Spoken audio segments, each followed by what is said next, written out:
ഒരു കർത്തൃദിവസം കൂടെ ദൈവം നമുക്ക് സമ്മാനിച്ചിരിക്കുന്നുവല്ലോ. ഈ ദിവസത്തിനായി ദൈവത്തിന് നന്ദി പറയാം. ഓരോ ദിവസവും ദൈവത്തിൻ്റെ ദാനങ്ങളാകയാൽ ദൈവത്തിന് നന്ദിയോടെ സ്തോത്രം ചെയ്യാം.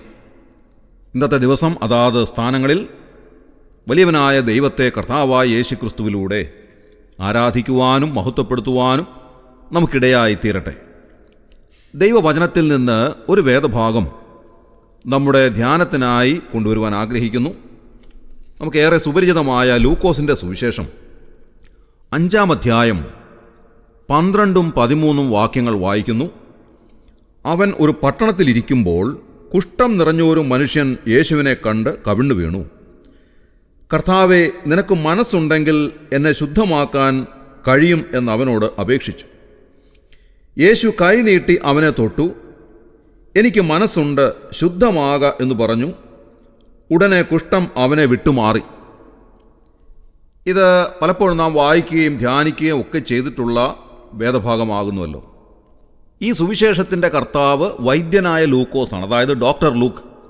അതുകൊണ്ട് തന്നെ അദ്ദേഹത്തിൻ്റെ രചനകൾ തീർച്ചയായും വസ്തുനിഷ്ഠമായിട്ടുള്ള കാര്യങ്ങളിൽ അധിഷ്ഠിതമാണ്.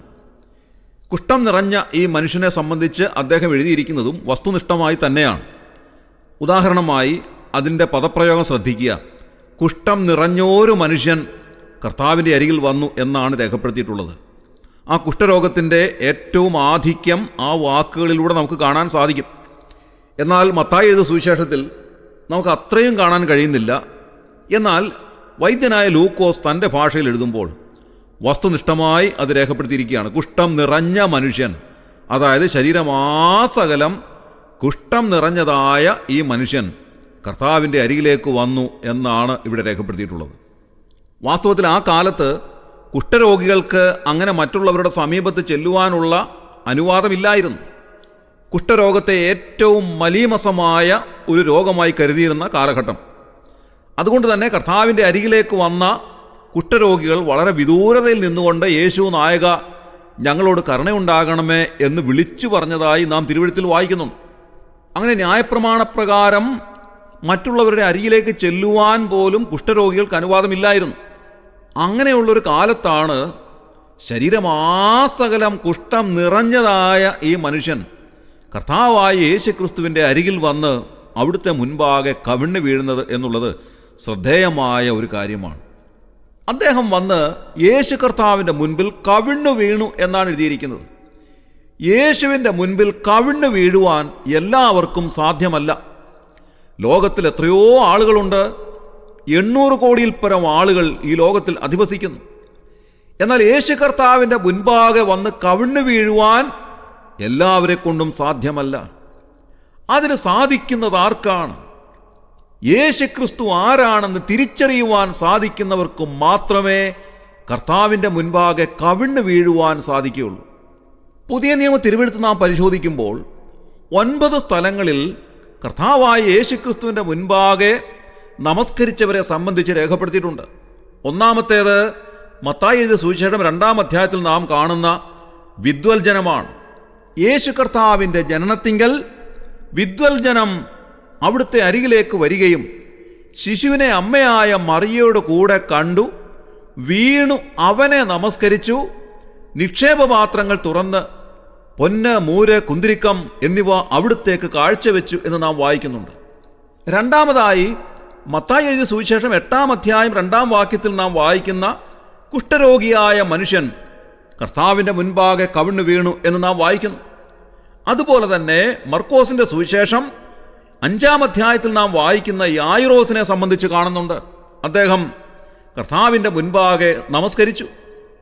മർക്കോസിൻ്റെ സുവിശേഷം 5-ാം അധ്യായം 33-ാം വാക്യത്തിൽ രക്തസ്രാവക്കാരിയായ സ്ത്രീ കർത്താവിൻ്റെ മുൻപാകെ നമസ്കരിച്ചതായി നാം വായിക്കുന്നുണ്ട്. ലൂക്കോസിൻ്റെ സുവിശേഷം 7-ാം അധ്യായത്തിൽ പാപിനിയായ സ്ത്രീ യേശുക്രിസ്തുവിൻ്റെ മുൻപാകെ വണങ്ങി നമസ്കരിച്ചു. അതുപോലെ തന്നെ മർക്കോസിൻ്റെ സുവിശേഷം 5-ാം അധ്യായത്തിൽ ഭൂതഗ്രസ്തനായ മനുഷ്യൻ കർത്താവിൻ്റെ മുൻപാകെ നമസ്കരിച്ചു. ലൂക്കോസിൻ്റെ സുവിശേഷം 17-ാം അധ്യായത്തിൽ 10 കുഷ്ഠരോഗികൾ കർത്താവിനെ നമസ്കരിച്ചതായി നാം വായിക്കുന്നു. മത്തായി എഴുതിയ സുവിശേഷം 28-ാം അധ്യായത്തിൽ നാം വായിക്കുന്നത് കർത്താവ് ഉയർത്തെഴുന്നേറ്റ ശേഷം ശിഷ്യന്മാർ അവൻ്റെ മുൻപാകെ വണങ്ങി അവനെ നമസ്കരിച്ചു. അവസാനമായി വെളിപ്പാട് പുസ്തകം 1-ാം അധ്യായത്തിൽ നാം കാണുന്ന അപ്പോസ്തലനായ യോഹന്നാൻ തേജസ്കരിക്കപ്പെട്ട കർത്താവിൻ്റെ രൂപം കണ്ടപ്പോൾ അവിടുത്തെ വണങ്ങി, അവിടുത്തെ മുൻപാകെ മരിച്ചവനെ പോലെ വീണു, അവിടുത്തെ നമസ്കരിച്ചു എന്ന് നാം വായിക്കുന്നുണ്ട്. ഇങ്ങനെ പുതിയ നിയമ തിരുവെഴുത്തുകളുടെ വിവിധ ഭാഗങ്ങളിൽ യേശു കർത്താവിൻ്റെ മുൻപാകെ വീണ് നമസ്കരിച്ചവരെ സംബന്ധിച്ച് വളരെ വ്യക്തമായി രേഖപ്പെടുത്തിയിട്ടുണ്ട്. എന്തുകൊണ്ടാണ് അവർ കർത്താവിൻ്റെ മുൻപാകെ വീണ് നമസ്കരിച്ചത്? യേശു കർത്താവ് ആരാണെന്ന് അറിഞ്ഞതുകൊണ്ട് മാത്രമാണ് അവിടുത്തെ മുൻപാകെ വീണ് നമസ്കരിക്കുവാൻ സാധിച്ചത്. ഇന്ന് പകലിൽ പ്രിയമുള്ളവരെ, നാം വിവിധങ്ങളായ സ്ഥാനങ്ങളിൽ കർത്താവിനെ ആരാധിച്ച് മഹത്വപ്പെടുത്തുന്നതായ സമയത്ത് അവിടുത്തെ വീണ് വണങ്ങി നമസ്കരിക്കുവാൻ നമുക്കിടയായി തീരട്ടെ. നമ്മുടെ ഹൃദയത്തിൻ്റെ ആഴത്തിൽ നിന്ന് കർത്താവിൻ്റെ മുൻപാകെ സ്തുതിസ്തോത്രങ്ങൾ അർപ്പിക്കുവാൻ നമുക്ക് സാധിക്കണം. ഹൃദയത്തിൻ്റെ ആഴത്തിൽ നിന്ന്, അനുഭവങ്ങളിൽ നിന്ന് വരുന്ന സ്തുതിയും സ്തോത്രവും അവിടുത്തെ മുൻപാകെ അർപ്പിക്കുവാൻ നമുക്കിടയായി തീരണം.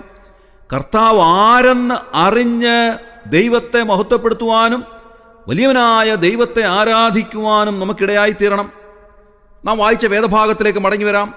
കുഷ്ഠം നിറഞ്ഞ ഒരു മനുഷ്യനാണ് യേശു കർത്താവിൻ്റെ മുൻപാകെ വീണ് നമസ്കരിച്ചത്. സാധാരണയായി നമ്മേക്കാൾ വലിയവർ നമ്മെ നമസ്കരിക്കുമ്പോഴാണ് നമ്മുടെ മനസ്സിന് വലിയൊരു സന്തോഷമുണ്ടാകുന്നത്. സാധാരണക്കാർ വന്ന് നമസ്കരിക്കുമ്പോഴും അപ്രധാനികളായിട്ടുള്ള ആളുകൾ നമ്മെ വണങ്ങുമ്പോഴും ഉണ്ടാകാത്ത ഒരു സന്തോഷവും ആത്മസംതൃപ്തിയും നമ്മേക്കാൾ ഉന്നതരായവർ നമ്മെ ബഹുമാനിക്കുമ്പോൾ നമുക്കുണ്ടാവുക സ്വാഭാവികമാണ്. കർത്താവായ യേശുക്രിസ്തുവിനെ നമസ്കരിച്ച ഈ മനുഷ്യൻ ഏറ്റവും വലിയ വെറുക്കപ്പെട്ട, അറയ്ക്കപ്പെട്ട ഒരു മനുഷ്യനാണ്. കുഷ്ഠരോഗം നിറഞ്ഞ മനുഷ്യനാണ്. ദൈവവചനത്തിൻ്റെ ഒരു പ്രത്യേകത എന്താണെന്ന് ചോദിച്ചാൽ, പാപികളായിട്ടുള്ള ആളുകളുടെ മാനസാന്തരത്തെ എടുത്തു കാണിക്കുന്നു എന്നുള്ളതാണ്. ദൈവവചനം നമ്മോട് പറയുന്നത് അതുതന്നെയാണ്. കർത്താവായ യേശുക്രിസ്തുവിൻ്റെ ഉപമകൾ നോക്കുക. അവിടെ പറയുന്നത് മാനസാന്തരപ്പെടുന്ന ഒരു പാപിയെ ചൊല്ലി സ്വർഗത്തിൽ വലിയ സന്തോഷം ഉണ്ടാകും എന്നത്രേ. അപ്പോസ്തലനായ പൗലോസ് തിമോത്തിയോസിന് ലേഖനം എഴുതുമ്പോൾ 1 തിമോത്തിയോസ് 1-ാം അധ്യായം 15-ാം വാക്യത്തിൽ താൻ ഇങ്ങനെയാണ് രേഖപ്പെടുത്തിയത്: ക്രിസ്തുയേശു പാപികളെ രക്ഷിപ്പാൻ ലോകത്തിൽ വന്നു എന്നുള്ളത് വിശ്വാസ്യവും എല്ലാവരും അംഗീകരിപ്പാൻ യോഗ്യവുമായ വചനം തന്നെ. ആ പാപികളിൽ ഞാൻ ഒന്നാമനായ എനിക്ക് കർത്താവിൻ്റെ കരുണ ലഭിച്ചു. നോക്കുക, പാപികളിൽ ഒന്നാമനായിരുന്ന ശൗലിന് കർത്താവിൻ്റെ കൃപ ലഭിച്ചു. അവൻ പൗലോസായി മാറി. അതുകൊണ്ട് ലോകത്തിലെ ഉന്നതരായ ആളുകൾ കർത്താവിൻ്റെ അരികിൽ വരുന്നതിനേക്കാൾ എല്ലാവരാലും വെറുക്കപ്പെട്ടവർ, അറയ്ക്കപ്പെട്ടവർ, പാപികളായിരുന്നവർ, അങ്ങനെ മറ്റുള്ളവർ വെറുക്കുന്ന, അകറ്റി നിർത്തുന്ന, എല്ലാവരാലും തള്ളിക്കളയപ്പെട്ട, ആർക്കും വേണ്ടാത്തവരായിട്ടുള്ളവർ ദൈവസന്നിധിയിലേക്ക് മാനസാന്തരപ്പെട്ട് അടുത്തു വരുമ്പോൾ സ്വർഗം സന്തോഷിക്കുന്നു എന്ന് ദൈവവചനം രേഖപ്പെടുത്തിയിരിക്കുകയാണ്. ഇന്ന് പകലിൽ നാം കർത്താവിനെ ആരാധിക്കുമ്പോൾ നാം ഓർക്കേണ്ടുന്നതായ ഒരു വസ്തുത ഇത് തന്നെയാണ്. നമുക്കിങ്ങനെ വരുവാനും ദൈവത്തെ ആരാധിക്കുവാനും യാതൊരു അർഹതയുമില്ലായിരുന്നു. ആദാമ്യ ലംഘനത്താൽ നാം പാപികളായി തള്ളപ്പെട്ടു പോയവരാണ്. ദൈവത്തോട് അടുക്കുവാൻ യാതൊരു അർഹതയുമില്ലായിരുന്നു. നിത്യമായ നരകാഗ്നിക്ക് വിധിക്കപ്പെട്ടവരായിരുന്നു. നിത്യത മുഴുവനും നാം നരകാഗ്നിയിൽ എരിയേണ്ടുന്നവരായിരുന്നു. ദൈവ കോപം നമ്മുടെ മേൽ ആവസിക്കേണ്ടതായിരുന്നു. എന്നാൽ വലിയവനായ ദൈവം നമ്മോട് കരുണ കാണിച്ചു. കർത്താവായ യേശുക്രിസ്തുവിനെ താണലോകത്തിലേക്ക് അയച്ച് നമ്മുടെ പാപം മുഴുവനും അവിടുത്തെ മേൽ ചുമത്തി നമുക്ക് വേണ്ടി പകരക്കാരനായി പാപത്തിൻ്റെ ശമ്പളമായ മരണമെന്ന ശിക്ഷാവിധി യേശുക്രിസ്തുവിൻ്റെ മേൽ ചുമത്തി നമുക്ക് വേണ്ടി പകരമായി യേശുക്രിസ്തുവിൻ്റെ രക്തം മറുവിലയായി നൽകി നമ്മെ വീണ്ടെടുത്ത ദൈവസ്നേഹം എത്രയോ വിലയേറിയതാണ്. ഇന്ന് പകലിൽ കർത്താവിനെ ആരാധിക്കുമ്പോൾ നാം ഇത് ഓർക്കേണ്ടുന്നത് ആവശ്യമാണ്. അപ്പോസ്തലനായ പൗലോസ് പറഞ്ഞതുപോലെ, ആ പാപികളിൽ ഞാൻ ഒന്നാമനായിരുന്നു, എന്നാൽ ദൈവം എന്നോട് കരുണ കാണിച്ചു. ദൈവസന്നിധിയിലേക്ക് അടുത്തു വരുവാൻ, ആ കൃപാസനത്തിൻ്റെ അടുത്ത് നിന്നുകൊണ്ട് അപ്പാ പിതാവേ എന്ന് വിളിക്കുവാനുള്ള പുത്രസ്വീകാര്യം നൽകിത്തന്ന ദൈവത്തിന് നന്ദി നിറഞ്ഞ ഹൃദയത്തോടെ സ്തോത്രം ചെയ്യുവാൻ കർത്താവ് നമ്മെ ഓരോരുത്തരെയും സഹായിക്കട്ടെ. കുഷ്ഠം നിറഞ്ഞിരുന്ന ഈ മനുഷ്യൻ കർത്താവിൻ്റെ മുൻപിൽ വന്ന് വീണ് നമസ്കരിച്ച് കർത്താവിനോട് യാചിക്കുമ്പോൾ കർത്താവ് അവനെ തൊട്ടു എന്നാണ് നാം വായിക്കുന്നത്. കുഷ്ഠരോഗിയെ തൊടുവാൻ ആരാണ് മനസ്സ് വയ്ക്കുക? ഒരു മനുഷ്യനും ഒരു കുഷ്ഠരോഗിയുടെ അടുത്ത് വരുവാനോ അദ്ദേഹത്തെ തൊടുവാനോ മനസ്സ് വയ്ക്കാറില്ല. എന്നാൽ കർത്താവായ യേശുക്രിസ്തു അവനെ തൊട്ടു. അവനോട് പറയുകയാണ്, നിനക്ക് സൗഖ്യം നൽകുവാൻ എനിക്ക് മനസ്സുണ്ട്, നീ ശുദ്ധമാക എന്ന് പറഞ്ഞ് അവനെ സൗഖ്യമാക്കി. കർത്താവിൻ്റെ അരികിൽ വരുന്നവൻ ഏറ്റവും വലിയ സൗഖ്യം പ്രാപിക്കുന്ന അനുഭവം അവനുണ്ടാകുന്നു. അവൻ്റെ പാപകുഷ്ഠം മാറുന്നു.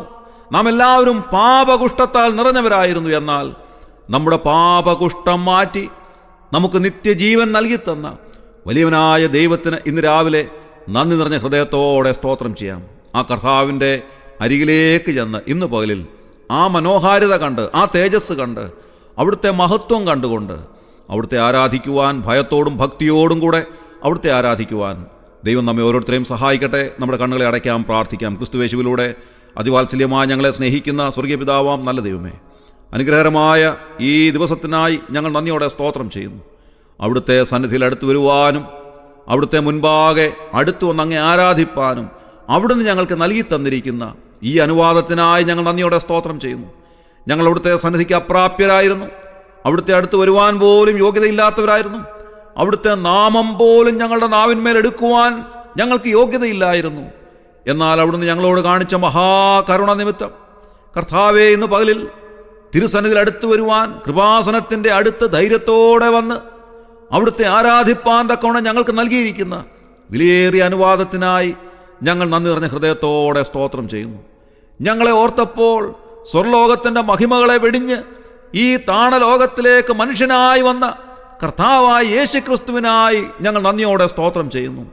ഞങ്ങൾക്ക് വേണ്ടി കാൽവരി ക്രൂശിൽ മരിച്ച് അടക്കപ്പെട്ട് ഉയർത്തെഴുന്നേറ്റ് സ്വർഗത്തിൽ ജീവിക്കുന്ന, ഞങ്ങൾക്ക് വേണ്ടി പിതാവിൻ്റെ വലതുഭാഗത്ത് പക്ഷപാതം ചെയ്യുന്നവനും ഞങ്ങളെ ചേർക്കുവാൻ വേഗം വരുന്നവനുമായ യേശുക്രിസ്തുവിനായി ഞങ്ങൾ നന്ദിയോടെ സ്തുതിക്കുന്നു. ഇന്ന് പകലിൽ കർത്താവേ, ആ യേശുക്രിസ്തുവിലൂടെ അങ്ങേ ആരാധിപ്പാൻ ഞങ്ങൾക്ക് നൽകിയിരിക്കുന്ന പുത്രത്വത്തിനായി ഞങ്ങൾ നന്ദി പറയുന്നു. ഈ ശുശ്രൂഷ സംബന്ധിക്കുന്ന എല്ലാവരെയും അനുഗ്രഹിക്കണമേ. ആരെങ്കിലും കർത്താവേ ഇതുവരെയും ഈ രക്ഷയെപ്പറ്റി അറിയാത്തവരായിട്ടുണ്ടെങ്കിൽ, യേശുക്രിസ്തുവിലൂടെ ലഭിക്കുന്ന സൗജന്യമായ നിത്യരക്ഷയെപ്പറ്റി അറിഞ്ഞ് യേശു കർത്താവിനെ രക്ഷിതാവും കർത്താവുമായി സ്വീകരിച്ച് വലിയവനായ ദൈവത്തെ ആരാധിക്കുവാനുള്ള മക്കളെന്നുള്ള പദവി ലഭിച്ച് ഇന്ന് പകലിൽ അങ്ങ് ആരാധിപ്പാൻ അവരെ ഇടയാക്കണമേ എന്ന് പ്രാർത്ഥിക്കുന്നു. ഈ ശുശ്രൂഷയെ സംബന്ധിച്ച് എല്ലാവരെയും അനുഗ്രഹിക്കണമേ. അവിടെ അങ്ങനെ ചെയ്തതിനായി ഞങ്ങൾ നന്ദി പറയുന്നു. പ്രാർത്ഥന കേട്ടതിനായി സ്തോത്രം. ഞങ്ങളുടെ കർത്താവും രക്ഷിതാവുമായ യേശുക്രിസ്തുവിൻ്റെ ധന്യമായ നാമത്തിൽ തന്നെ ആമേൻ.